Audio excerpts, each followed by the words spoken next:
आज सरकारी नीतियों की एक ऐसी खबर जहां पर अंतर्राष्ट्रीय स्तर पर अमेरिका में क्या बवाल मचा हुआ है, इस खबर में आपको बता रहा हूं, हमारे साथ जुड़े रहें।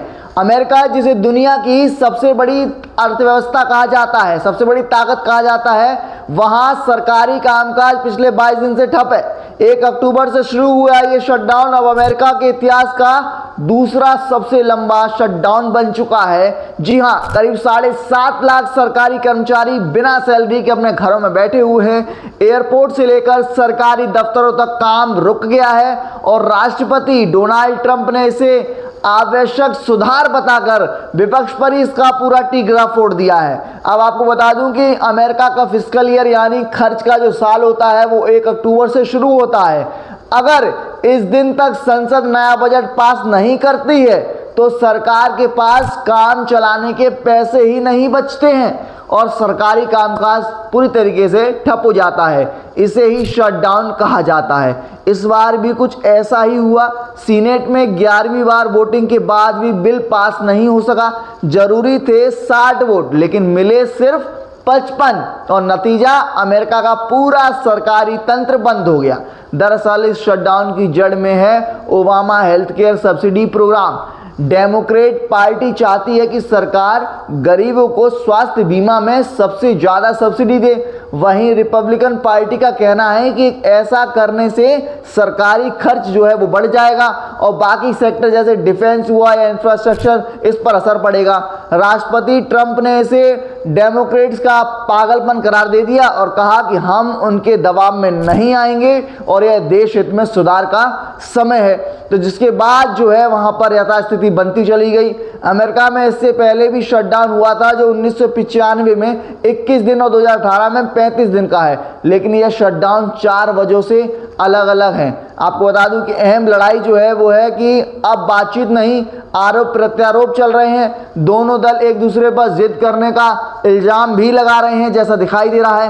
राजनीतिक फायदा जो है रिपब्लिकन इसे सरकारी नौकरी में कटौती और डेमोक्रेट प्रोग्राम घटाने की मौके के रूप में इसको देखते नजर आ रहे हैं। तो वहीं विश्वास की कमी भी कहीं ना कहीं नजर आ रही है। पहले देर रात बातचीत से हल निकलता था, अब संवाद पूरी तरीके से टूट चुका है। आर्थिक असर दिखाई दे रहा है। हर हफ्ते 0.2% जीडीपी का एक बड़ा नुकसान भी हो रहा है। अब बात उन लोगों की जो इस राजनीतिक खींचतान का सीधा शिकार हो रहे हैं। तो आपको बताऊं, वो लोग जो 7.5 लाख कर्मचारी बिना सैलरी के घर बैठे हैं। एयर ट्रैफिक कंट्रोलर और बॉर्डर सिक्योरिटी स्टाफ को भी बिना सैलरी काम करना पड़ रहा है। एयरपोर्ट पर उड़ानें देरी से चल रही हैं। लो इनकम परिवार के लिए चलने वाले फूड असिस्टेंट्स प्रोग्राम पर भी खतरा पूरी तरीके से मंडरा रहा है। स्मिथसोनियन म्यूजियम और नेशनल पार्क बंद हैं। एनर्जी विभाग की नेशनल न्यूक्लियर सिक्योरिटी एजेंसी ने तो 1400 कर्मचारियों को छुट्टी पर ही भेज दिया है। एनर्जी सेक्रेटरी क्रिस राइट ने मुताबिक आपको बता दूं कि ऐसा पहले कभी नहीं हुआ है। यह परमाणु हथियारों को सुरक्षा पर असर डाल सकता है जो बताया जा रहा है। राजनीतिक तौर पर देखें तो यह शटडाउन ट्रंप के लिए दोनों तरह के असर डाल सकता है। फायदा है क्या है इसमें बताऊं कि वे इसे छटनी और सुधार का हिस्सा बता सकते हैं। नुकसान जो है वो बताऊं कि अगर शटडाउन लंबा खिंच जाता है तो जनता के गुस्से का सामना करना पड़ेगा।